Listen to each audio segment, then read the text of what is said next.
जैसा कि आपको मालूम है कि मैं खुद भी जीडीएस पीपीएम हूँ। आपको जो भी जानकारी दूंगा सही जानकारी दूंगा, ऑथेंटिक जानकारी दूंगा। और मुझे लगभग जो है सभी सर्कल से, सभी स्टेट से जो है जीडीएस भाई लोग से संपर्क है। तो वहाँ से भी अनुभव प्राप्त है कि कहाँ क्या प्रॉब्लम हो रहा है जीडीएस पे, क्या कितना टारगेट कितना अप्लीकेबल्स हो रहा है किस स्टेट में। और मैं खुद भी हूँ, तो दोनों एक्सपीरियंस अनुभव को साझा करूँगा आप लोग के सामने, जिससे कि आपको एक बेहतर जानकारी प्राप्त हो जाए जीडीएस से रिलेटेड, कि जीडीएस का एक्चुअली वर्क क्या क्या होता है, सब कुछ एक्सप्लेन करने जा रहे हैं। तो आप लोग जो है चैनल को सब्सक्राइब करें और वीडियो के साथ बने रहें। देखिए, सबसे फर्स्ट नंबर जो है, मैं जीडीएस को एक्सप्लेन करने से पहले आपको एक चीज़ बता देता हूँ कि जीडीएस जो है सेंट्रल गवर्नमेंट एम्प्लॉय नहीं है। आप दावा नहीं कर सकते कि सेंट्रल गवर्नमेंट एम्प्लॉय आप हैं। आप extra departmental central government employ GDS को कह सकते हैं। उसके बाद यहाँ पे आप लोग देख सकते हैं कि जीडीएस सिविल पोस्ट के हकदार हैं, लेकिन उन्हें जो है सिविल सर्विस ऑफ यूनियन से बाहर रखा गया है। इसलिए बाहर रखा गया है क्योंकि उनका मैक्सिमम जो ड्यूटी आवर है 5 घंटे का होता है, इसीलिए। समझ में आ गया आप लोग को। अब देखिए, मैं जो है एक्सप्लेन करने जा रहा हूँ जीडीएस का क्या प्रोफाइल है, सब कुछ जो है। जीडीएस, मैं खुद भी जीडीएस पीपीएम हूँ। जीडीएस के अंतर्गत 3 पोस्ट आते हैं, बीपीएम, एबीपीएम, डाक सेवक। तो पहले जो है बीपीएम को मैं ब्रीफ करूँगा, उसके बाद जो है एबीपीएम, उसके बाद डाक सेवक। तो बीपीएम जो ब्रांच पोस्ट मास्टर हुए, जिसका फुल फॉर्म बीपीएम का हुआ, वो एक ब्रांच पोस्ट ऑफिस के हेड हुए। अब उनका काम क्या क्या है हम आपको बताने जा रहे हैं। आपका काम है मार्केटिंग करना। इंडिया पोस्ट का जितना भी प्रोडक्ट है और जितना भी स्कीम्स है उसको मार्केटिंग करना, अपने पोस्ट ऑफिस के अंतर्गत जितने भी गांव आते हैं प्रमोशंस करना। आपका काम है अकाउंट ओपनिंग करना, Sukanya Samriddhi, RD, SSA, RPLI, PLI, जितना भी इंडिया पोस्ट का जो भी काम है। फ्लैग बेचने वाला भी काम दे देता है, झंडा वाला भी। तो जो भी काम आपको मिलेगा ऊपर से, आपको वो काम करना है। अभी प्रधानमंत्री सूर्य घर योजना में भी जो है रजिस्ट्रेशन जो है करवाया है।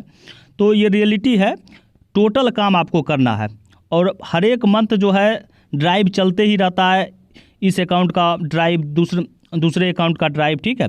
मतलब अकाउंट ओपनिंग ड्राइव, टारगेट दिया जाता है कि इतना अकाउंट आपको खोलना है। तो बहुत जगह जो है मैनेज नहीं कर पाते हैं। स्टार्टिंग पॉइंट में जो है बहुत सारे प्रॉब्लम फेस होता है, क्योंकि कनेक्टिविटी नहीं रहता है।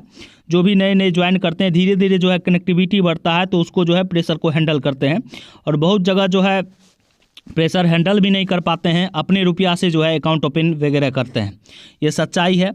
तो आपका काम तो है ब्रांच पोस्ट ऑफिस में बैठना भी और आपको मिलना भी लोगों से, जिससे कि आप इंडिया पोस्ट के प्रोडक्ट को प्रमोशंस कर सकें, स्कीम्स को लोगों को समझा सकें। और अकाउंट ओपन करवाना है आपका। इंडिया आईपीवीपी का भी काम करना है, सीएलसी का भी काम करना है, जितना भी स्कीम्स है, SSA, RD, TD, RPLI, PLI, सबका जो है आपको प्रमोशंस करना है, मार्केटिंग करना है, लोगों को समझाना है और कस्टमर को लाना है। ये आपका एक्चुअली में वर्क है। अगर आप सिंगल हैंडेड बीओ में बीपीएम बन गए तो आपको डाक डिलीवरी का भी काम करना है। मतलब समझ रहे हैं, आपको चिट्ठी बांटने का भी काम करना पड़ेगा और आपको उसके बदले जो है 2340 रुपया मिलेगा। अगर एमसी प्लस एमडी दोनों का काम करते हैं, मतलब चिट्ठी लाते भी हैं एसओ से या जहां भी ट्रांजिट ऑफिस है, जहां से भी आपको डाक लाना पड़ेगा, तो वहां से लाएंगे तो उसका 1170 और बांटेंगे अपने एरिया में तो 1170, 2340 रुपया। जो सिंगल हैंडेड में बीपीएम सिर्फ होंगे उन्हें सब काम करना है। बीपीएम का भी काम करना है, आपको जो है पूरी स्कीम्स के रिगार्डिंग जो है लोगों को समझाना है, जागरूक करना है, अकाउंट ओपनिंग वगैरह सब कुछ करना है। और साथ ही साथ जो है चिट्ठी डिलीवरी भी करना है। जो single handed branch post office होगा उसमें एक ही पोस्ट रहता है सिर्फ बीपीएम का, तो दोनों काम करना है। तो आपको समझ में आ रहा है कि क्या करना है, एक्चुअली क्या है। और टारगेट का तो प्रेशर अब धीरे धीरे बढ़ ही रहा है, प्रोडक्ट बढ़ ही रहा है। जब से आईपीवीपी का जो है अटैचमेंट हुआ है और भी बढ़ गया है। वो इंसेंटिव वगैरह है, आईपीवीपी में इंसेंटिव, आरपीएलआई, पीएलआई नाम का है, लेकिन उसका भी टारगेट दिया जाता है, आईपीवीपी का भी टारगेट मिल जाता है। क्योंकि यूनिटी नहीं है जीडीएस के अंतर्गत, विरोध कोई नहीं करता है। तो आप समझ गए, अगर सिंगल हैंडेड बीओ में जहाँ एक ही पोस्ट है बीपीएम बन गए तो टोटल काम करना है, मार्केटिंग, प्रमोशंस, स्कीम्स को आपको जो है लोगों तक पहुँचाना, अकाउंट ओपनिंग वगैरह करना। और प्रत्येक दिन आपको कॉल ऊपर से आएगा। और आपका ऑथोरिटी जो है सुप्रिटेंडेंट ऑफ पोस्ट होता है। डिविजनल हेड जो है बीपीएम का जो है अपॉइंटिंग ऑथोरिटी कह लीजिए, ठीक है। नियुक्ति अधिकारी जो है वो एसएसपी होते हैं या एसपी होंगे, ठीक है। तो आप लोग समझ गए कि ये काम है। अब देखिए एक चीज़ और भी है, अगर आप डबल हैंडेड बीओ में ब्रांच पोस्ट ऑफिस में अब अगर बीपीएम है और एबीपीएम का सीट खाली है तो आपको उसका चार्ज भी मिल सकता है, और चार्ज मिल जाएगा तो उसके बदले जो है 2340 रुपया, लेकिन उसका भी काम करना पड़ेगा। आपको जो भी चार्ज मिलेगा उसके बदले जो है कुछ आपको मिल जाएगा और उसका काम करना पड़ेगा आपको। अब समझ में आ गया आप लोग को। और देखिए बीपीएम को एक चीज़ और भी है, रूल्स क्या कहता है, आपको जो है एक रूम प्रोवाइड करना है पोस्ट ऑफिस के लिए। दूसरा नंबर, आपको जो है जहाँ पे भी ब्रांच पोस्ट ऑफिस लोकेट है उसी विलेज में आपको रहना भी है, ये नियम है। अब देखिए असिस्टेंट ब्रांच पोस्ट मास्टर के रिगार्डिंग मैं बताने जा रहा हूँ एबीपीएम का क्या काम होता है। एबीपीएम का क्या काम है हम आपको बताते हैं। मेनली क्या होता है कि एबीपीएम लोग का जो है अगर एमसी प्लस एमडी दोनों का काम है, मतलब mail carrier mail delivery, ABPM के अंतर्गत दो चीज़ इंक्लूड है, MC plus MD, mail carrier और मेल डिलीवरी। तो आपको जो है जहाँ से डाक आएगा बीओ के लिए, ब्रांच पोस्ट ऑफिस के लिए, वहाँ से डाक लेके और अपने ब्रांच पोस्ट ऑफिस लेके आना है और बीपीएम को देना है, और वहाँ पे जो है पूरा प्रक्रिया हो जाएगा, मतलब डिवाइस में जो है बैग ओपन होगा, उसके बाद आपको फीड मिल जाएगा वहाँ पे जितना भी लेटर पार्सल जो भी वगैरह होगा उस बैग में, उसके बाद आपको डिलीवरी करना है। ये एबीपीएम का काम है जो ब्रांच पोस्ट ऑफिस में एबीपीएम होते हैं। तो अब देखिए उनका और भी काम है, जब टारगेट ज़्यादा प्रेशराइज रहता है तो आपको भी जो है पूरी तरह से मार्केटिंग वगैरह सब कुछ करना है। यहाँ पे आप लोग देख सकते हैं जॉब प्रोफाइल में जो बीपीएम का है उसी भी प्रकार से एबीपीएम का भी दिया गया है, और आपको जो है असिस्ट करना है, बीपीएम को मदद करना है, सहायता करना है। आप भी जब अपने क्षेत्र में जाइएगा डाक बांटने के लिए तो आपको भी लोगों को स्कीम के रिगार्डिंग समझाना है, आपको भी जो है वहाँ से लोगों को भेजना है कि आप जाके ये खुलवाइए, सुकन्या खुलवाइए, आरडी खुलवाइए, टीडी खुलवाइए, एसएसए खुलवाइए। इस तरह से आपका भी काम फर्ज बनता है, नहीं तो आपके ऊपर भी एक्शन लिया जाता है। ऐसा बात नहीं है कि आपका काम सिर्फ डिलीवरी वगैरह का है, आपका जो है सब कुछ काम करना है, आपको डायरेक्ट जो है वहाँ पे असिस्ट करना है। यहाँ पे आप लोग देख सकते हैं। और उसके बाद जो है आपको उस ब्रांच पोस्ट ऑफिस के अंतर्गत जितना भी गांव है उसी गांव में किसी एक गांव में आपको रहना है। डिलीवरी जुरिडिक्शंस के अंतर्गत जो है आपको किसी भी गांव में वहाँ पे रहना पड़ेगा, मतलब नियम है जो मैं बता रहा हूँ आपको। और आप भी जो है सब प्रकार का ट्रांजैक्शंस वगैरह कर सकते हैं, सीएलसी का, आईपीबीपी का, सब कुछ कर सकते हैं, A to Z कर सकते हैं। आप देख सकते हैं यहाँ पे to assist BPM in postal operations in manner as prescribed by department from time to time. आपको सहायता करना है बीपीएम का, ब्रांच पोस्ट मास्टर का। और अगर आप डबल हैंडेड बीओ में होंगे, एबीपीएम का पोस्ट डबल ही हैंडेड बीओ में होगा, तो डबल हैंडेड बीओ में अगर एबीपीएम है और अगर बीपीएम वहाँ नहीं है, समझ रहे हैं, स्टाफ का शॉर्टेज होगा, तो बीपीएम का भी चार्ज आपको मिल सकता है। और बीपीएम का चार्ज आपको मिलेगा तो 1950 रुपया आपको मिलेगा, और बीपीएम का भी काम करना पड़ेगा। ये रियलिटी है, सच्चाई है। और जनरली जो है मैं देखता हूँ कि एबीपीएम पे थोड़ा बीपीएम से कम लोड रहता है, क्योंकि उसको जो है ज़्यादा डाक डिलीवरी वगैरह का काम है, ज़्यादा हैवी टारगेट आ जाता है, तब जो है एबीपीएम को परेशान ऊपर से करना स्टार्ट हो जाता है। लेकिन दोनों के सैलरी में फ़र्क है, आपको पता ही होगा। बीपीएम का जो है बेसिक 12,000 का और एबीपीएम का जो है 10,000 का है।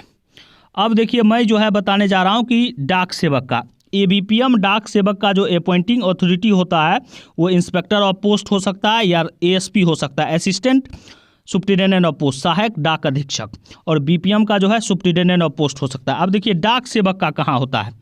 देखिए डाक सेवक का यहाँ पे आप लोग देख सकते हैं, डाक सेवक का जो पोस्ट होता है वो एबीपीएम डाक सेवक सेम ही है, सिर्फ नाम इसलिए अंतर कर दिया गया है, हम आपको बताते हैं, क्योंकि ये ऑफिस में जो है उनसे काम करवाया जाता है। जैसे सब पोस्ट ऑफिस में जो भी एबीपीएम होंगे, जो भी जीडीएस होंगे, उन्हें डाक सेवक कहा जाएगा, सिर्फ खाली नाम का अंतर है, लेकिन सैलरी सेम है। एबीपीएम डाक सेवक का दोनों का सैलरी सेम है, 10,000 बेसिक होता है, उसमें जो डीए मिलेगा।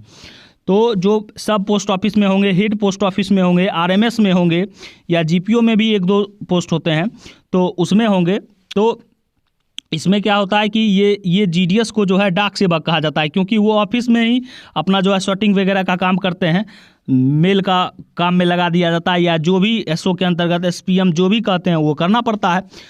और नियमता जो है आपको पता है कि 5 घंटा से ज़्यादा काम नहीं करवाना है। लेकिन क्या होता है कि एसओ में जो आपका जीडीएस का जॉब होगा उसे डाक सेवक कहते हैं, उनको जो है 8-8 घंटे जो है काम करवाया जाता है। ये रियलिटी है, सच्चाई है। और आरएमएस में जो है, इसमें जो है इनको प्रेशर नहीं रहता है। भले ड्यूटी आवर ज़्यादा हो जाता है, मान लीजिए 4 घंटे का पैसा मिल रहा है लेकिन 8 घंटे काम करवाया जाता है, लेकिन उनके ऊपर किसी भी प्रकार का कोई टारगेट वगैरह नहीं देता है। ज़्यादा हैवी हो जाता है तब जो है कह देता है, ठीक है। लेकिन डाक सेवक पे उतना मैं देखता हूँ कि नहीं रहता है, कुछ भी नहीं है। एसओ का काम है, एसओ के अंतर्गत एचओ के अंतर्गत आरएमएस में, ठीक है। तो इन पे ऊपर जो है पूरी तरह से अप्लीकेबल्स नहीं है, टारगेट का कोई भी प्रकार का अप्लीकेबल्स नहीं है, यहाँ पे आप लोग देख सकते हैं। और यहाँ पे एक चीज़ मैं और भी बताने जा रहा हूँ कि बीपीएम एबीपीएम पे देखिए, बीपीएम पे तो हैवी टारगेट का एप्लीकेबल्स रहता है। अब जो है टारगेट का दौर स्टार्ट ही हो चुका है और ज़्यादा टारगेट रहता है कि जनवरी से लेकर मार्च तक, क्योंकि क्लोजिंग टाइम रहता है। और अब जो है जनरली हर एक मंथ में ड्राइव चलता है, कभी आरडी का, कभी एसएसए का, कभी एसबी का, कभी पीएलआई का, कभी आरपीएलआई का। महीना में 2 बार पीएलआई आरपीएलआई का है। और मैं बहुत जगह देख रहा हूँ कि हमारे जीडीएस भाई लोग जो है अपने पैसा लगा लगा के जो है आरडी खोल रहा है, आरडी खोल रहा है, पीएलआई आरपीएलआई का टारगेट पूरा कर रहा है। क्योंकि आपको पता है अगर नहीं बार बार जो है अकाउंट कहा जा रहा है नहीं ओपन होगा तो उनके ऊपर कोई डिस्पेंसरी एक्शन हो जाएगा। और रियलिटी है, ये बात आप पूरी तरह से समझ लीजिए। जीडीएस इक्वल टू टारगेट, ये सच्चाई है। मैं खुद भी जीडीएस बीपीएम हूँ, हम जो है एकदम पूरी तरह से रियलिटी आपको बता रहे हैं। जीडीएस इक्वल टू टारगेट, ये आप लोग समझ लीजिए। और बीपीएम पे ज़्यादा रहता है क्योंकि वो ब्रांच पोस्ट ऑफिस का हेड होता है। बीपीएम पे कम रहता है, जब ज़्यादा टारगेट आ जाता है तब जो एप्लीकेबल्स है। तो आप लोग समझ रहे हैं, रियलिटी है, सच्चाई है, यही सब है। और मैं ये डिमोटिवेट नहीं कर रहा हूँ। आपका अगर घर का परिस्थिति ठीक नहीं है, आपको जॉब चाहिए, अगर हो गया तो कोई दिक्कत नहीं है, काम कीजिए, कोई दिक्कत नहीं है। धीरे धीरे जो है आपका जब जैसे ही लोगों के बीच जो है इंटरेक्शंस बढ़ेगा, आप जो है ऑटोमेटिक जो है लोग आना स्टार्ट कर देगा आपके ब्रांच पोस्ट ऑफिस में। तो देखिए, जो चलता फिरता बीओ है, जो रनिंग बीओ है, वहाँ पे बीपीएम को मैं देख रहा हूँ कि टारगेट का किसी भी प्रकार का कोई फ़र्क नहीं पड़ता। लेकिन जो साफ पूरी तरह से मर गया है बीओ, मतलब जहाँ पे लोगों का आना जाना नहीं है, वहाँ प्रॉब्लम क्रिएट हो जाता है। और देखिए, ये बीपीएम का अगर मान लीजिए कि 10 गांव पकड़ा गया एक पोस्ट ऑफिस के अंतर्गत तो बहुत प्रॉब्लम हो जाता है। पर प्रत्येक दिन 20-30 डाक आएगा तो ज़्यादा समय लग जाता है डिलीवरी का, ये बीपीएम लोगों का। और अगर बीपीएम है, अगर डबल हैंडेड बीओ में या सिंगल हैंडेड बीओ में बीपीएम होगा तो डिलीवरी वाला भी काम करना पड़ेगा, डाक लाने वाला भी काम करना है, अकाउंट ओपनिंग वगैरह का भी काम करना है।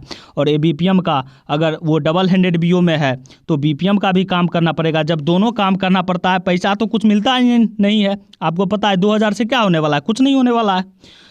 जो ए बीपीएम है वो बीपीएम का अगर चार्ज सिर्फ ले लेगा तो 1950 रुपया मिलेगा, और बीपीएम ए बीपीएम का चार्ज ले लेगा तो 140 मिलेगा। तो उससे क्या होने जा रहा है। लेकिन काम आवर तो बढ़ गया, मतलब वो 4 घंटे के बदले आपको जो है 4-5 घंटे के बदले 2340 1950 मिल रहा है। क्या मिल रहा है, कुछ नहीं मिल रहा है। सब काम करना है, ए बीपीएम सबको, डाक सेवक को छोड़ के, डाक सेवक के कोई ऊपर टारगेट एप्लीकेबल्स नहीं है, एकदम रेयर केस में है, ठीक है। जब ज़्यादा हैवी रहता है तब कहता है कि जाओ अपने, अगर मान लीजिए एसओ के ही अंतर्गत आपको डाक सेवक हैं और डिलीवरी का काम है तो कह देता है कि आप भी खोज के लाओ। तो रियलिटी है, सच्चाई है।